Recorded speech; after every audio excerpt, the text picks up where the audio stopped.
over the last 250 years. Tonight we have Jim Swayne presenting. He is Etowah native and author of The Old Federal Road, which explores the historic roadway that once connected communities across the region. Jim was recently honored by East Tennessee Historical Society with its prestigious Publication Award of Excellence in recognition of his work and contributions to preserving this history. So let's welcome Jim to the stage.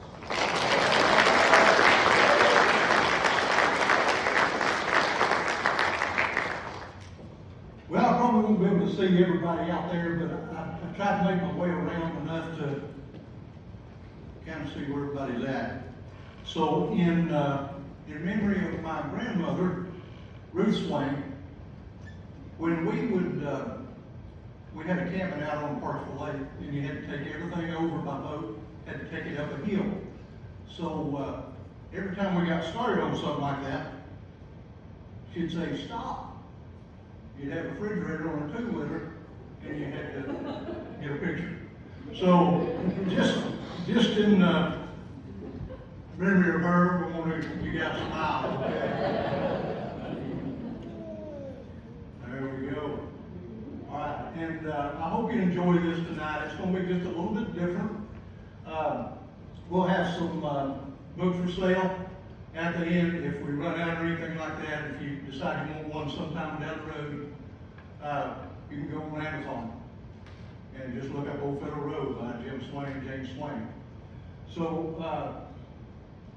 the way this is going to go here just a little bit, I'm going to give you a little bit of fact and information, and it'll all come together by the end of the night, I promise. So 1673, that's an old date. But that was the first recorded mail route from New York City to Boston. Think, what's that got to do with Old Federal Road? It's going to tie in, I promise you, here in just a few minutes. But my grandfather and I started researching this back in the early 90s. And I know it's been a long time, but we finally got it together. And he passed away in 2001. I continued to do the research to hopefully compile it together, and finally got a printing of the book in November 2025.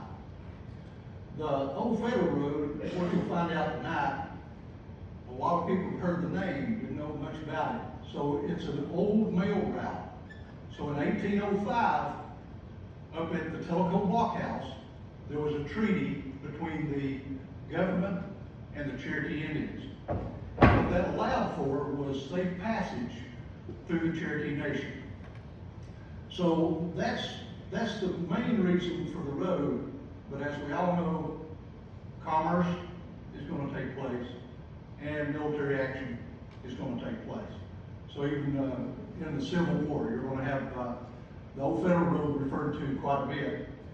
And I won't be able to cover everything in the book. Some things tonight you'll see is actually new. Probably wasn't discovered probably just about 3 weeks ago. So I'll try to get as much information as I can. The way I got started in the research of this was actually, I got a fellow scuba diver here with me tonight, but we used to do a lot of scuba diving in the rivers.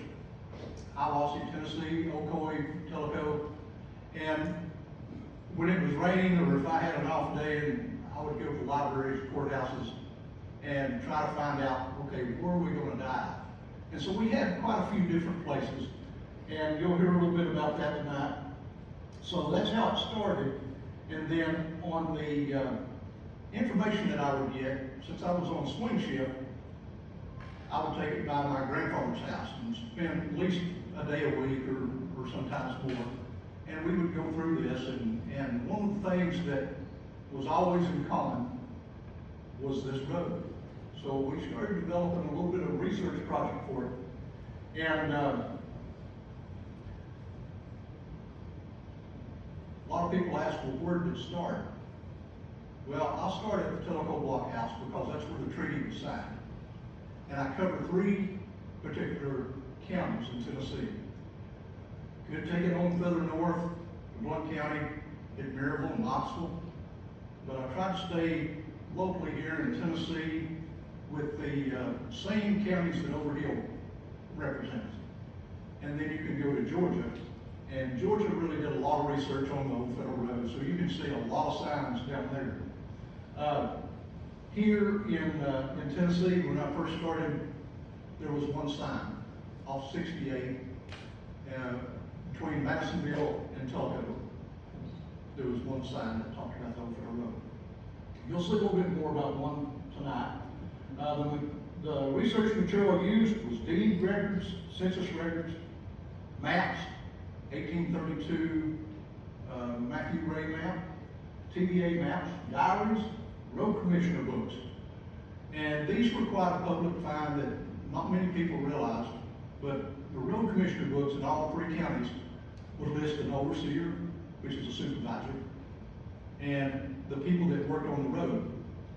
So the books were very thick, but what I took out was just the ones that had to do with the old federal road. Those will be listed in the book tonight if you pick one up. Another thing that you'll hear about is GPS coordinates. And so those are also listed in the book. The diaries, we kind of give you a quick overview of this, and then we'll start the film here in just a second. But there was two Moravian missionaries, Christian missionaries, who came from Pennsylvania, Lancaster, stopped off in Knoxville, Tennessee. Well, Knoxville. Stopped off at the blockhouse, right up on the Little Tennessee River. After that, they give a great description all the way down through till you get to what is today Polk County. And they drop off and see Mr. Hildebrand. And you'll learn about him a little bit tonight. So he helped on the meal that you'll hear about a little bit later. So thankfully, people write things down. There was many other diaries, but that one right there, I think, was really specific because they described so many things. They described that after the Fort Loudon issue, that they were the ferry. So we'll start at Niles Ferry area. We'll work our way down south. Normally I speak a lot and show a PowerPoint, but tonight what I'm going to do is due to Mr. Chance Simpson that we're going to load you up in the truck and I'm going to take you on a tour on the old federal road from the Tellico Blockhouse. So let's go ahead and start chapter 1. I'll hush and let the video speak for itself. This is the Highway 411 bridge over the Little Tennessee River near Von Orr, Tennessee. This bridge was built in 1979 as part of the Toco Dam and Lake Project. As you can see in this photo taken in the mid-20th century, the Little Tennessee was a narrow river. In those days, you can see how it snaked through the valley. Just around the bend from the Highway 411 bridge, beautiful Tellico Lake spans the horizon. But long before the lake was dammed, this was the site of Tellico Blockhouse, an American fort that was built to protect the Cherokees and settlers from each other. Their disputes could quickly turn violent. It was here at the blockhouse in 1805 where the Treaty of Tellico was first agreed to between the United States and the Cherokee Nation. It was the rare treaty that didn't come at the end of a rifle. The old federal road created that day would pass through 3 Tennessee counties before they even had names.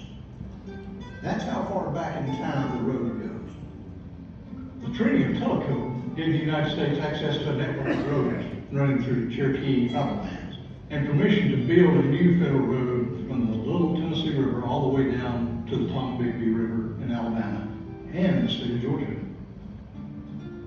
So it was a treaty to allow people to travel that road and not be interfered with. Today, we're following in the footsteps of the past, riding the Highway 411 corridor as we travel the old federal road and explore Tennessee history in the 17 and 1800s. This is the story of the old federal road, best described as the Tellico Trail through East Tennessee. My name is Jim Swayne. I live in Etowah, Tennessee. Been living near the Old Federal Road my entire life. Even my high school was located on the Old Federal Road. I'm the author of a 2025 book titled Old Federal Road that documents the centuries-old highway that still runs through East Tennessee. I first got interested in history when I was scuba diving in the Tennessee rivers and finding artifacts from the 19th and 20th centuries. In the 1990s, my grandfather and I started looking for original sections of the Old Federal Road. That's Granddad, age 85, hopping across a ditch to get to a stand of trees. My grandfather was Allen Swayne. People called him A.P. Swayne. He was a forest ranger in the Cherokee National Forest and later worked for Hiawassee Land Company. A.P. knew trees. In fact, he knew just about everything you could know about forestry. My grandmother was Ruth Swayne, also an incredible person. We called her Mama Ruth. She was a decorated athlete who competed in the Senior Olympics.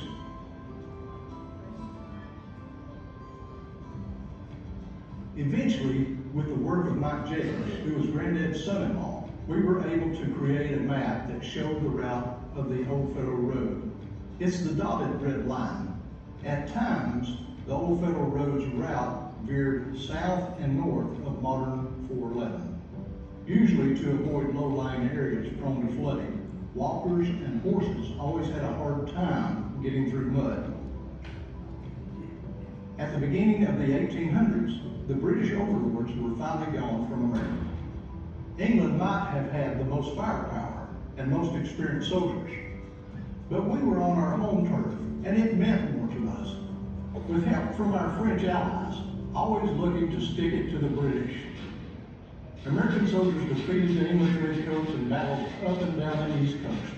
British troops who survived the bloody, hard-fought war were lined up, marched onto ships, and sent back to Europe. The balance of power was shifting across the Atlantic, and the sun was now rising on the United States. It's worth mentioning, a century later in the 1900s, America would save England and Europe in 2 different world wars. We did it not once, but twice, so things worked out pretty well for the British in the long run. The 1800s kicked off a time of expansion and growth. The first generation of American citizens were digging their toes in the native soil. Pioneers were pushing farther and farther west, hammering out a new country as they went. There was food on American tables and crops in the fields. Beef, pork, and wild game were plentiful and would fuel the labor explosion that was about to take place across the country. Into this world came a new generation of Americans and European immigrants who were on the move in the East Tennessee frontier. They were seeking adventure in life and a way to make money and acquire property, something they could not do in Europe. After winning the Revolutionary War, our newly independent nation had a geographical dilemma. Sitting right in the middle of several states was the Cherokee Nation. Tennessee and Georgia needed a new road to connect people and markets in both states and safe passage of the mail.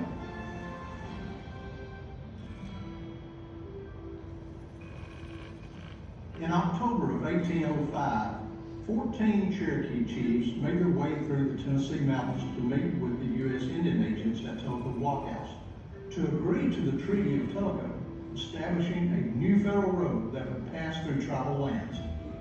As you can imagine, a lot of Cherokees didn't like the idea of American roads cutting through tribal lands. Most Cherokees feared it would lead to the end of tribal autonomy. The treaty allowed the United States to transport mail, goods, and people through the Cherokee Nation. In 1805, when the federal road became official, the first step travelers took was on the water, when they boarded Niles Ferry to cross the Little Tennessee River. The location of Niles Ferry was just upstream from here. And that was before the rivers were dam, so the Little Tennessee was more narrow then. Up until the mid-20th century, people in livestock had crossed the Tennessee River at Niles Ferry for almost 150 years. Of all the historical markers in the state, this one on Highway 30 outside of Etowah is my favorite. I told Granddad before he passed in 2001 that I would keep working on the Old Federal Road project, and I did. In 2014, I submitted the required paperwork to the Tennessee Historical Commission. They verified the research and documentation, came to Etowah to put up this historical marker. Over the next decade, I compiled all the research, Granddad's and mine, into a book that was published in 2025, Old Federal Road. I'm glad this story is out there so people can see how important the Old Federal Road was to the development of Tennessee. And I'm glad I was able to keep my word to Granddad. A.B. Swayne lived to 90. My grandmother, Ruth Swayne, also lived to 90. Both extraordinary people whose impact on this world is immeasurable. All my life, I've been proud to be a Swayne. That started with Granddad and Mama Ruth. I'm Jim Swayne, and I wrote the book on the Old Federal Road. Take in a sense of history. That's all we're doing.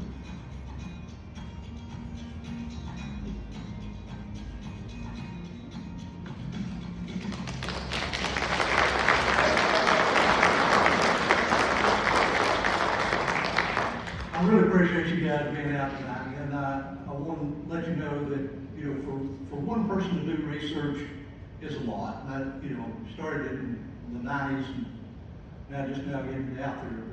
But like I've told a lot of people, the more I can get that into somebody else's hands, the more researchers we got. And that's the way it is with all history. So far I've taken you down from the Telephone Blockhouse to Madisonville, and there's a lot of different little places to stop along the way. You're just going to see a few of them tonight, but I'll address more of them in the book. But you'll see from Madisonville, we'll go through what today you're sitting in Etowah, but back in the days there were only smaller towns, but they all had post offices. So you will be familiar with Williamsburg. There's a cemetery not too far away from here, Cantor's Crossroads, and heading on south to the town of Columbus. Columbus was a little special place there because started in 1819. It was in McMinn County, then became the county seat of Polk County. And after a good vote, it ceased to exist. Benton became the county seat, and over time, the town of Columbus disappeared from the maps.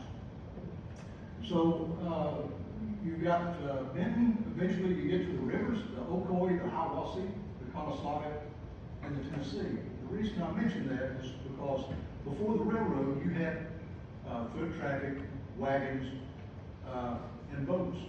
So there's another story about Patriot, which is a keel boat that's taken across the land 11 miles and taken from one body of water to the other in Conasauga. And the idea is to get either commerce, mail, or whatever the case may be, down to the Tennessee River, eventually the Coosa, to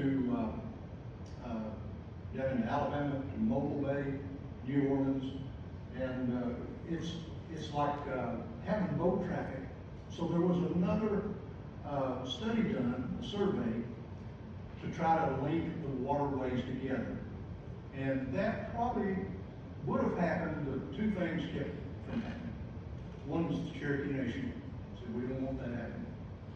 The other was the development of railroad, so we didn't need to spend the money on it. So over the years, when we talk about progress, that's saying a lot. So today we look out there and say the mail's delivered right straight to your house. And how important is it? Well, if you miss your check, or if you miss an Amazon order, you think about how important that is for the mail and those guys that are taking it.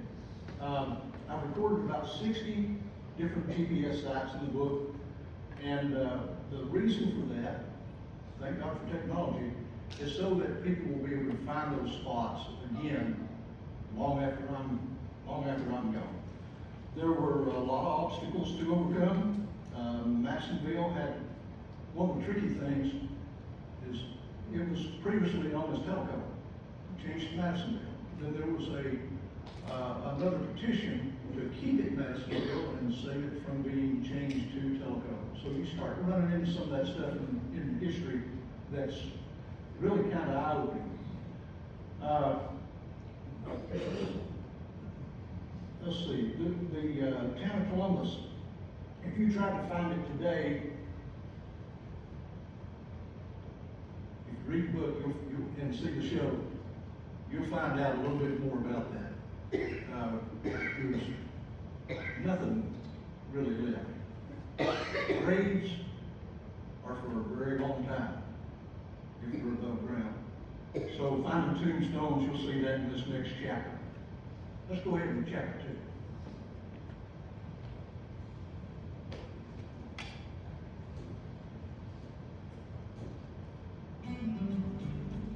After leaving Williamsburg near present-day Etowah, travelers on the old Federal Road would have arrived at the site of Hildebrand Grist Mill. These stone remnants date back to when the mill was just starting its operation, around 1800. There are no photos or drawings of Hildebrand Mill, but this one in Norris, Tennessee, also built around 1800, might give some indication of how it looked. If the water was not navigable, then you could put a mill up. Oh, anything probably from cornmeal to flour, just whatever they could use to make bread and cornmeal. It's probably a little diversion culture, so if they wanted to control the water, they might put something down and let the water build up, or let it flow back around. So you can see that little cutout over in the far wall.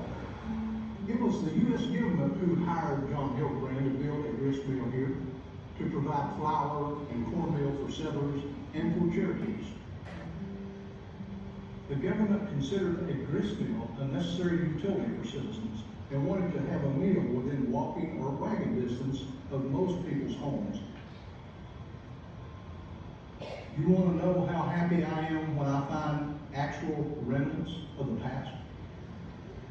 That happy.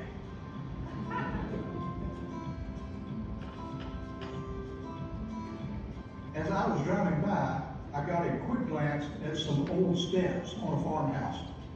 But if there's one thing you need to know about Tennessee, it's a state with a lot of shotguns and rifles. People are serious about private property. Trust me when I tell you, you gotta respect that. Just as I was about to crank the truck and leave, the man who lived there came out and gave me permission to look around the property. Then he said, "Don't miss the graves in the backyard. We're from the 1800s. Well, that's just about the best thing you could ever say to a historian that knocks on your door. Exactly as the man said, around back of the house was a number of graves from the 1800s. These graves were dug during the Civil War. Mr. Dunn died in November of 1863 at the age of 45. And his 25-year-old daughter, Amita, died 6 weeks later on Christmas Day. What a tragedy for Mrs. Dunn, who lived another 21 years bearing that sorrow." Tennessee history is layer upon layer. Everywhere you look, there's a story, even behind a farmhouse on the old Federal Road. But it was these steps around front that first caught my eye. The ends looked like two halves of a grist mill wheel. Might have even come from the Hildebrand Mill down the road. These steps could have been on a public building in Columbus, maybe a post office or sheriff's office. This is definitely close to where the old Federal Road passed by. But in the 1830s, the town of Columbus, Tennessee sat right here. I think the part of the road, regardless of whether it's coming right down there or up this way, I think this was probably an original part of the town. I'd say it was a thriving place at one time. You know, it's pretty good. It's pretty good find. There's a lot of stuff buried under this dirt. I won't light that closed just in case. You gotta be respectful of the families that own the property. Hard to believe, but in the 1830s, the town of Columbus, Tennessee sat right here. Let's go take a look at Columbus Cemetery. Grandfather and I, we went down that road where Nana was at, turned left and went down through there and parked. and then just walk the railroad until we found it's a place where cattle can get under the railroad and get to the other side. And you can look and see how the pasture land is now. But standing from back there, the time of the year that we were in, you could look out here and you say, man, something looks different right there. Because you had little plum trees, the grass was so green right there. What a joy to be able to see this, you know, and see the Bradford's tomb, and, you know, so much stuff out here. They've done a great job putting this together. Back in the 1990s, none of this was here. That's Bradford. It's great. That was his wife. I bet that's his Colonel Henry right here. Just like his fellow. Yeah. We saw what looked like a gravestone, but it was face down. We turned it over and swept away the leaves and grass. It was the marker of Colonel Henry Bradford. His wife Rachel was next to him. Here's where the story gets divine. In a remarkable coincidence, the descendants of the Bradford family were flying in from California that week on a family genealogical search. We were able to point them to the direct location of the cemetery. This is a 1993 picture of Granddad, A.T. Swayne, along with Rita Boyer, also a McLean County historian, standing at this very spot where we found the graves 35 years ago.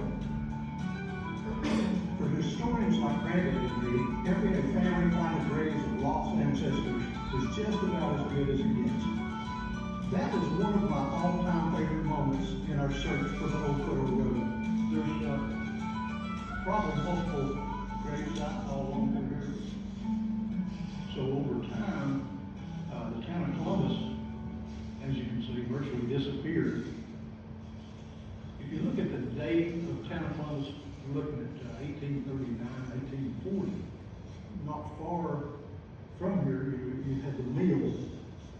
Of course, there was a post office in there. We know that was there, and a store. I tried to do you a favor, Mr. Henry. Don't go over your word.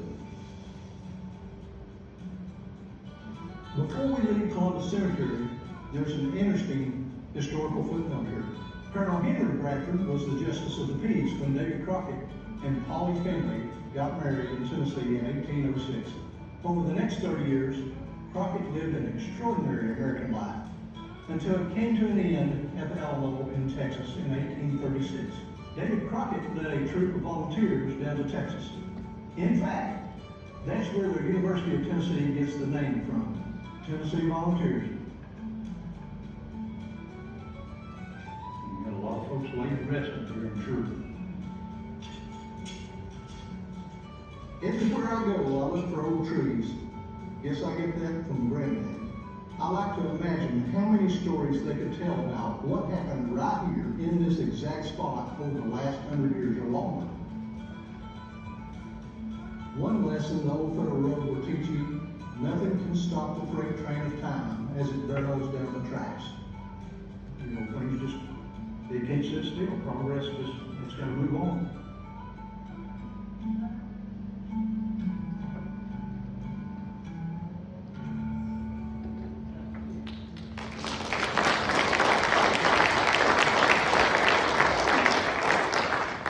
Sometimes I have people ask me, well, how do you know these things to be true? I use primary resources. And for example, on the one about the Hildebrand Mill, and there was a survey done by Robert Armstrong. He's got a book that has 1819 land that's been sold off from, say, somebody buys it from the Cherokee Nation. And in this case, John Hildebrand owned bought the land, 640 acres, and on that land is where the Conestoga empties into the Hiwassee River. The Hiwassee River is where the Conestoga Creek, not the river, the creek, is where you saw the mill remnants. And that was his property at one time. And give you another little idea. Usually I bring some artifacts with me. I didn't bring any tonight, but going in from the Hiwassee River and swimming upstream to where the Conestoga Creek empties into the river. I got a piece of millstone, it's probably about that big, went ahead and brought it with me. So there's a lot of years and a lot of research that went into so much of this. And what you see tonight is just a small inkling of what's in the book. And some of it's new, because as the house that you saw a little bit earlier, that graveyard back behind that house, we just discovered that probably about 3 or 4 weeks ago. So there's always something new to learn. So if you take the road for what it is as a passageway, realize that there's so much stuff probably just right around the corner. I'll give you an example. Chattanooga newspaper did an article for finding this. A couple of guys found a rock that had inscribed on it their name in 1802 and 1803, and it bordered along the old federal road. So they figured, okay, that's a marker. So, you know, a rock is a rock, it's going to be there. But, you know, somebody with a good eye could find things like that. And that's the only one that I know of. Could be more, I don't know. But let me go ahead and tell you just a little bit about that cemetery that's on top of the hill. So we found remnants of the Columbus town, the Columbus cemetery. So what all these things have in common is the post office.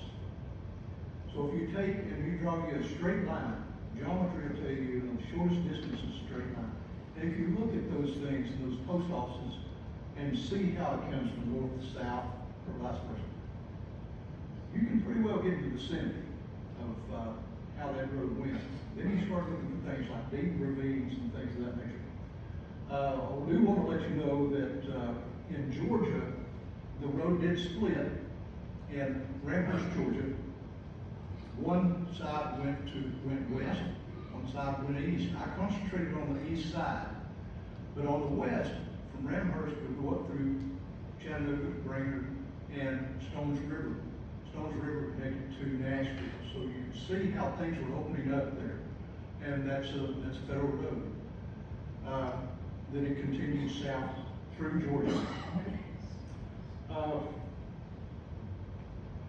Some of the things you also see in the book will be things like people that may have been listed as not having to pay the tolls, or people that didn't have to pay the poll tax. So if you worked on the road, you were exempt from the poll tax. So that's why those road commissioner books were so important. And I had somebody point out, said, did you know Widow Gray worked on the road?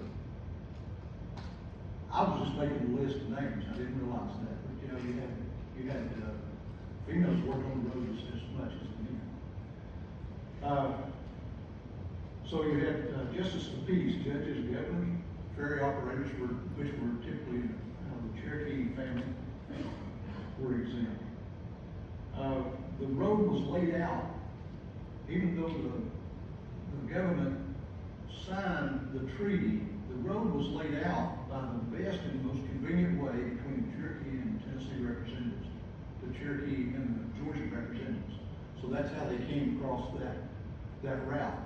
Another point of interest that I want to share with you is that it also almost mirror images the parallel route of the Great Indian Warpath. And through the Moravian missionaries that I talked about a little bit earlier, they described that the route that they went on, in various places, you had 3 horses, single file. So that's how tight things were in whatever route they were using. It could have been the Great Indian Warpath at the time. Let's see here. Sometimes I have a tendency to stray just a little bit from my notes, but sometimes I get excited about talking. I want to give you more information. So I know I'm limited to probably just about 3 hours tonight, so I won't take in 1854, there was a fellow by the name of Mr. George Taylor.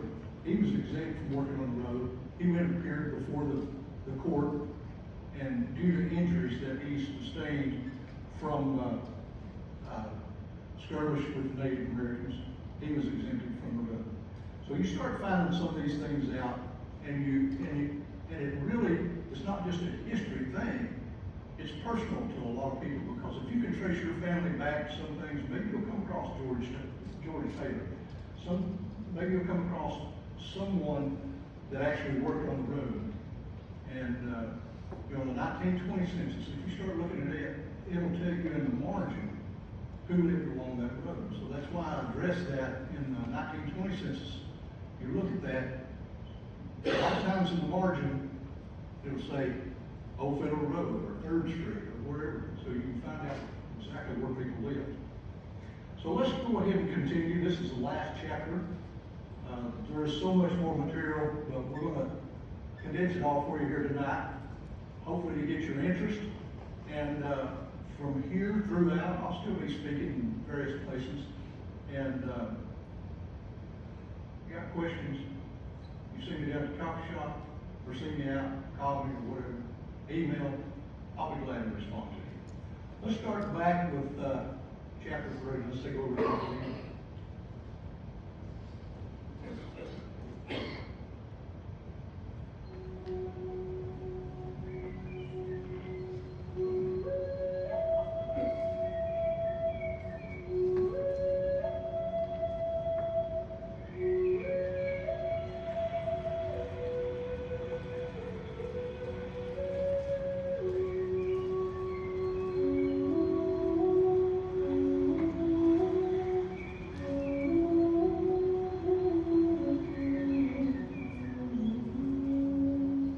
In the Tennessee frontier of the 17 and 1800s, there are many true-life characters that history still remembers to this day, but no one with more fondness and reverence than a Cherokee woman named Nanya.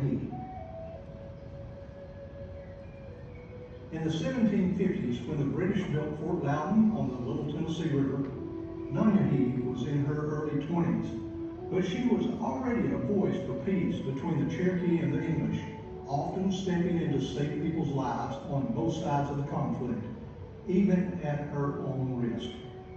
When her husband Kingfisher was killed in the Battle of Etowah, Nanya picked up his rifle and helped lead the Cherokee to victory over the Creeks. For her acts of bravery and courage on the battlefield, Nanya was bestowed the sacred honor of Gigao, War Woman of the Cherokee. Over the course of her lifetime, as she grew with wisdom and knowledge, Nanya became the beloved woman of the Cherokee. Nanya was the only woman honored with the title of Gigao in well over a century. Later in life, she married Brian Ward and went by the name of Nancy Ward, which is how most people know her today. She lived on the Ocoee River with her son Five Killer, who she named after her dad. In the early 1800s, she and Five Killer ran a tavern with lodging, located just off the Old Federal Road. Her tomb is a much-visited historical site near the town of Benton, Tennessee. A peaceful spot on a bluff above the river, under a cedar canopy of dappled white. From the very beginning, people have left messages and keepsakes around her grave, prayers and humble offerings.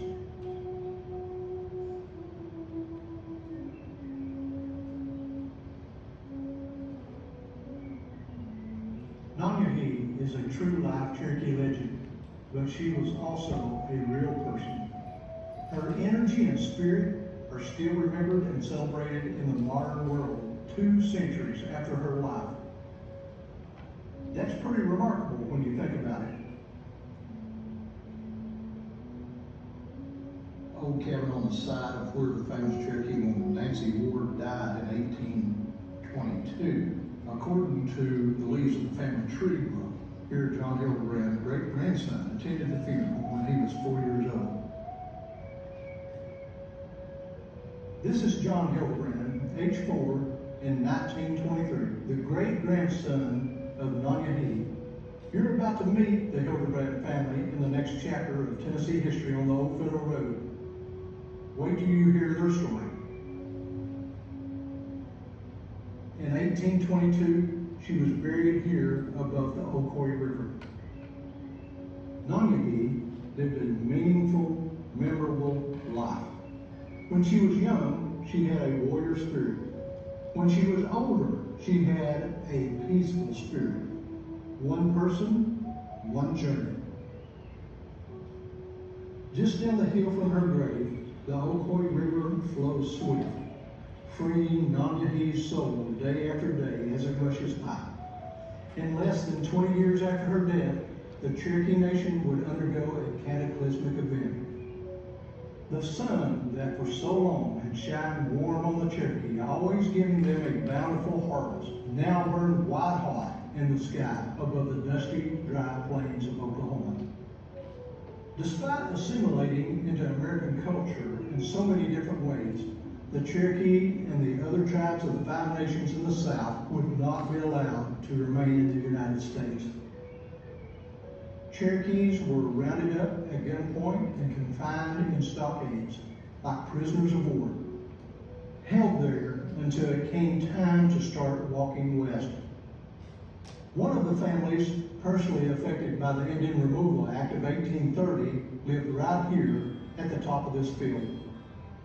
In fact, the Hildebrand house stood right where those trees are now. This is a picture of the Hildebrand house, late 1800s, early 1900s, when it was falling into disrepair decades after the man who built it, Michael Hildebrand, passed away. Originally, it stood here at the rise of the hill, with farming fields around it. Down at the bottom of the property is the Ocoee River, where the Hildebrand family ran a ferry and oversaw the northern end of the 11-mile portage to the Conasauga River. This is the Hildebrand house now. In 2 centuries of use, incredibly, the house has been moved twice.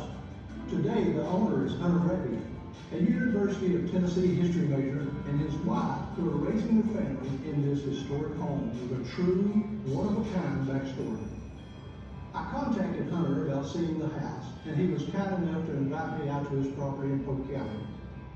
How many people have walked through this doorway over the centuries? These wide floorboards in the home are original and date back to the 1830s. As it turns out, Michael Hildebrand, who built the house in the early 1830s, was married to the granddaughter of the beloved woman of the Cherokee, Nanyehi, and they had 8 children. With 8 kids, you know they ran up and down the stairs time after time, squealing and laughing. You can almost hear them. The Hildebrand kids ran across these same floors before they left to go on the Trail of Tears. Because his wife and children had Cherokee blood, the U.S. government seized the Hildebrand house, using the 1830 Indian Removal Act to justify the taking of private property from the neighbors. Ultimately, after much grief and aggravation, Michael was able to keep the house, but only after he bought his own home back from the federal government. And the Hildebrand children still had to leave the United States and go west of the Mississippi River in 1838.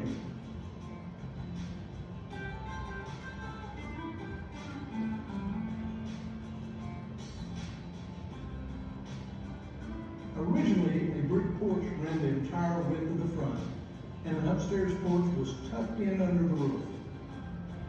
Giant columns stood 20 feet high. In the kitchen on the backside of the house, a full wall of windows looks out on the patio. What a massive home. You really don't appreciate how big it is until you see it from the side. I enjoyed talking with Hunter about the old federal road.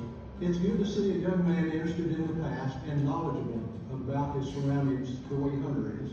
Before I left, he showed me where the house originally stood. He pointed down the road and told me to follow it until I come to a set of gates. I think about the people back then, seeing those same mountains in the distance, maybe going down to the river on a hot summer day. I parked at the gates and headed up the hill. I followed the path until I came to a patch of woods. There, stacked underneath the trees, are the foundational stones of the 1830s Hildebrand house. When workers originally placed these stones, Andrew Jackson was president.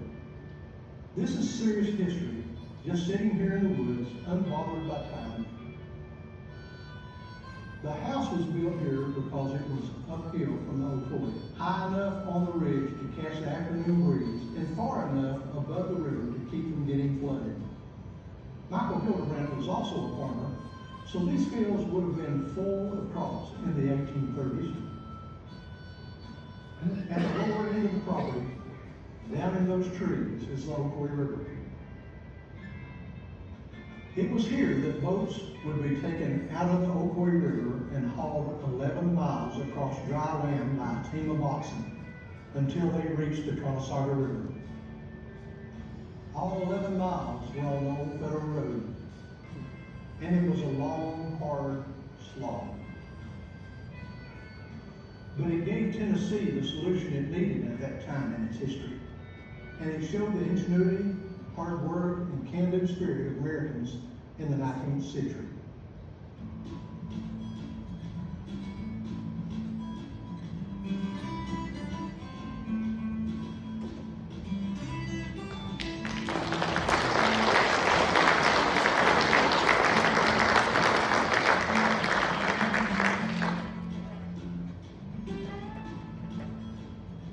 Well, while they're scrolling through the little credits, just kind of give you an idea of, when we started talking about this, remember I was telling you about the old towns, the old post offices.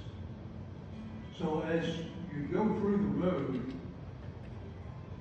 other things that you'll see is portages, the ferries, and all these things that sprouted up along the old federal road, the mill sites. Some of the homes that you saw tonight, there's, if you look at the structure, it's a federal bill on the structure.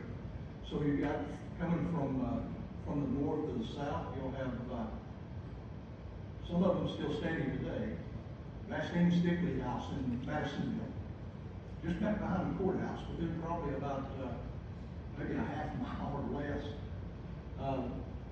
What Etowah is known as the Dub Tulloch House. James Williams is first postmaster way back in the days, and so that house is still standing. The Hildebrand home that you saw just a while ago could have been lost forever, but the family took it in. And if you get a chance, believe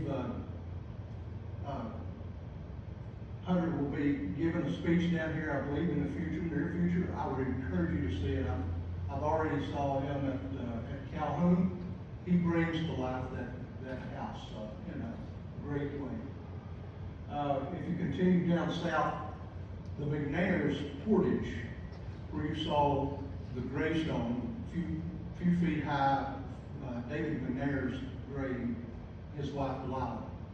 The house used to stand right close to it. There's a picture of it, but it's no longer there. If you like history and like museums, if you continue to head south into Georgia, the Van House is still standing. And you can see at the top of the stairwell where the torch had burnt the top of the landing where they tried to burn them out for the Trail of Tears. So there's so much history around here. The McNair's mantle that came out of the fireplace is still there.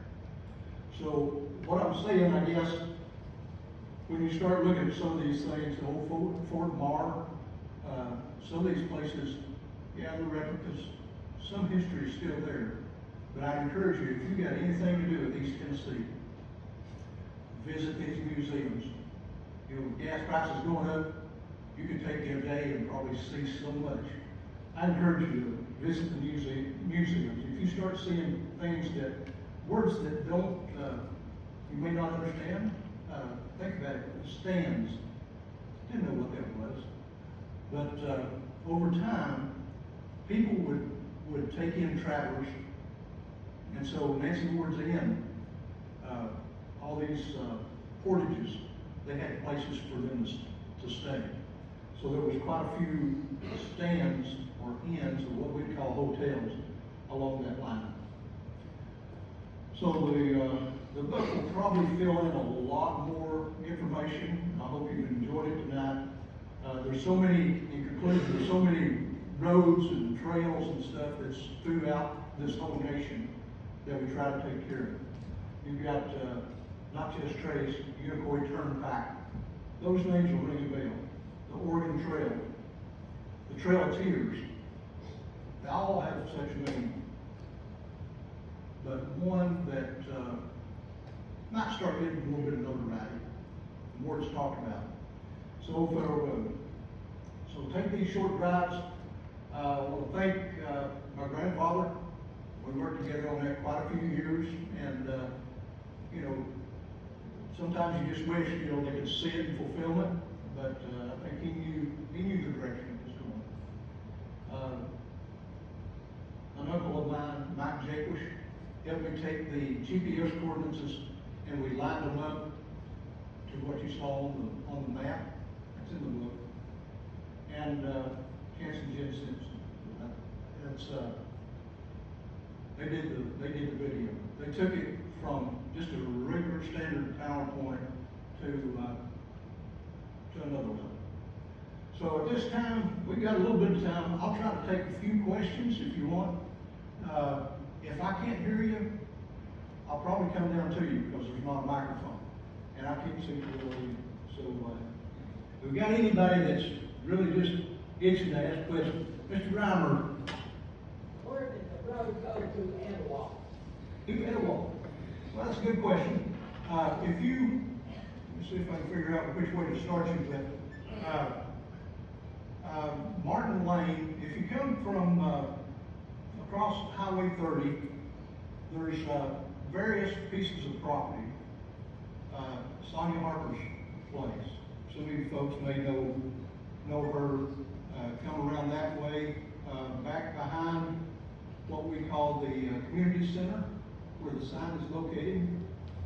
Mr. Watson's house ordered it, and I got to talk to him a little bit before he passed away. If you continue back through Seven Cedars, Ed Bell's house is back at the back end of it, and from there, you can take the old road bed, and it'll come out in Martin Lane. Martin Lane, across the street, you'll hit what we call the Tulloch's house, James Williams' house. So it'll go, if you're looking at the columns, it'll go to the right. From there, it'll go through Williamsburg Cemetery. If you're at Williamsburg Cemetery, you'll see parts of the trail or the road back through there, and it'll come out under the 411 bridge area, and then continue up towards the east side. And eventually, if you go to McMinn Central High School and get on the back road back through there, you're on it. So you can turn back around and see back behind you. There's some people wouldn't let me on their land. That's all right. You know, I didn't think I looked too much like a federal agent or anything like that. But sometimes, you know, people want to keep themselves, keep things quiet, and I respect that. That's all right. So you can take and connect the dots, so to speak. And that's pretty much how we ended up coming up with the road itself. Good question. Anybody else? I'll tell you what. Okay. So, according to your map, 411 pretty much traces is the old federal? It's close. I know where it goes through Madisonville. It's marked on the map. Yeah. It's the Yeah. old federal road. Yeah, it is. In Monroe County, if you take a look at their maps, especially the county maps, you can connect it just like a Oh, yeah? dots. Yeah, and then on the signs, I think on some of the video that we did, this is probably just 30 minutes of probably an hour or so long, and we'll get that. This is a work in progress here, but eventually we plan on getting that out to like a YouTube or something to where people will be able to see this whole thing. Yeah, and if you go to the GPS coordinates or if you check it on your map, it'll line up. There was a fellow that talked to me about it. He called me up and he said, I looked at your GPS coordinates and he said there's there's a program out on the internet that's, I think it's land, maybe, but it's a satellite imaging of old roads. This is your GPS coordinates, just line up with that thing, and you can't even see it, you know, if you're just out. It's your GPS coordinates, just line up with it perfectly. So, you know, there's gonna be, from what I started out, my grandfather started out, right now, what I can see in the future is that, all you guys know what I do a little bit right now, but if you start looking into things like, maybe you had people on the old federal road, you wanna find out what they did. Did they work on the old federal road? If they were, living along the old federal road, it's possible. And so if you start looking at those, road commissioner books, which not many people know about, to me, it was more like a genealogy, artifact find. When I was at the Monroe County Courthouse and I saw that, I thought, what if these are anywhere else? Yeah, they appear in Polk County, McMinn County, and not just the old federal road. If you're looking for other roads, that book was that thick. I'm telling you, I probably just kept down to about so much that had anything to do with old federal road. And, yeah, you had various people working on it. Sometimes it would say, well, I'll give you another example. Hiawassee River. There was a chain ferry that went across Hiawassee River. Well, I started looking through some of my family history, and it was Culpeper. John Culpeper was an overseer and ran the chain ferry. But before him, there was somebody else. And he also carried mail down there in Polk County. So you start seeing some of these things and how they tie together. So that's why I would encourage you, if you have children or anybody that comes and asks you about questions about history, don't turn them away. If you don't know enough about it, throw them into somebody, because there's a treasure trove of information out there. All right. I grabbed your book. Everybody, Well, great. everybody needs to get the book. I have a question. Okay. The picture of the artifact that Doug Tulloch found out behind Williamsburg Cemetery, do you know if that is in a museum someplace or still with the Tulloch family? That's a good question. Okay, you brought up something I didn't address tonight, but on the, when I was interviewing people and I talked to, Doug Tulloch, well before he passed away, the way I got the picture, he brought those out, and I talked to, another lady that, owns property back behind him. I said, you know, if you start turning up dirt, you know, if you're farming or whatever you're doing, just be mindful of those things. I don't know what happened to that. I got a picture of it, but I don't know where it went to, you know, with the family estate. So, I'm really hoping somebody held on to it. But let me tell you another thing that, Grant and I talked about. I traded him a map that I found on, the town of Grady, which was, the McMinn County railroad laid out town before Etowah that it didn't happen. So I said, you know, somebody needs to take care of this and run with it or something, somewhere along the line. So, in a roundabout way, he allowed me to take a picture of, a letter that had been addressed as Cancer's Crossroads before Etowah existed. So, there's a lot of stuff out there, and, that's why I like to go to state sales too, to see what people have out there. Good question. I'm glad you read the book. And what I tell you up here is probably just a little bit. The book will probably have a whole lot more. And somebody asked me about a number 2. It's possible, maybe, if I live long enough. The last one took 30 years. So hopefully, since I'm retired, maybe it won't take so long. But we'll probably put something else out soon. Any other questions before we go out? I'm gonna be out here for a while, and we'll bring books out. If you wanna talk, I'll be around there.